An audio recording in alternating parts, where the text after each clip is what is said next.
Hello everyone. আমরা যখন নদিয়া গিয়েছিলাম প্রচণ্ড ঠান্ডা ছিল, তখন দেখতেই পাচ্ছ চারিদিকে কুয়াশায় ভর্তি।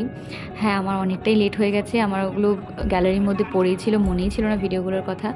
তো নদিয়া এসেছি আর মায়াপুর যাব না তাই হয় কখনো? তো আমি কখনোই মানে মায়াপুর যাওয়াই হয়নি আমার কখনো।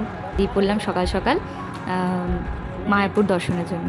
তো প্রথমেই আমরা এলাম সেন বংশের রাজা বল্লাল সেনের ভিটেতে। তো ওখানে প্রথমে কিছুক্ষণ আমরা চারিদিকটা ঘোরাঘুরি করলাম। খুব ভালো লাগলো জায়গাটা, যেহেতু শীতকালে ঘুরতে তো খুবই ভালো লাগে। বেশ সুন্দর সুন্দর মিষ্টি মিষ্টি রোদটা থাকছে, খুব ভালো লাগছে। তো চলো দেখো তোমরাও।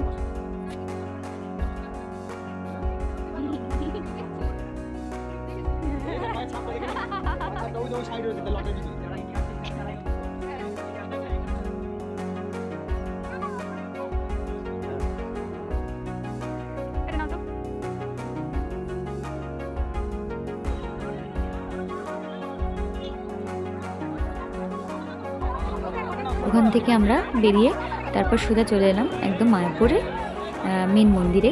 তো প্রথমে আমরা এসে আমরা দেখলাম যে যে খাবার যে কুপন যে থাকে ভোগের যেটা, তো সেটা কুপন কাউন্টার খোলা ছিল। তো আমরা সেই সময় কুপনটা কেটে নিলাম আমরা সবাই। তারপর আমরা ভোগটা খেয়ে তারপর আবার আমরা বেরিয়ে পড়ব মানে নবদ্বীপের উদ্দেশ্যে।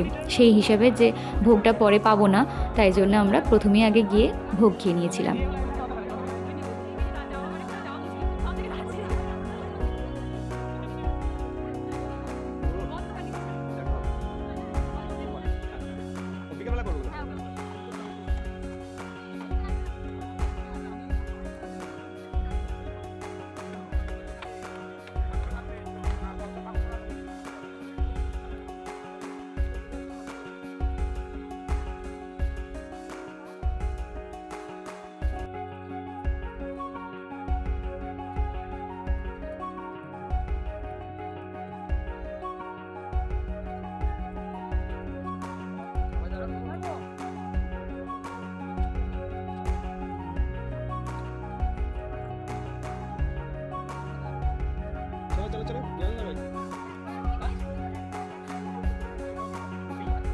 কুপন কাটার পর আমরা তারপরে জুতো এক জায়গায় রেখে হাত পা ধুয়ে তারপরে আমরা প্রসাদ ঘরের দিকে চলে গিয়েছিলাম। আমরা একটা ভিডিওতে আমি সব পার্টগুলো দিতে পারছি না, কারণ অনেকটা লং হয়ে যাচ্ছে।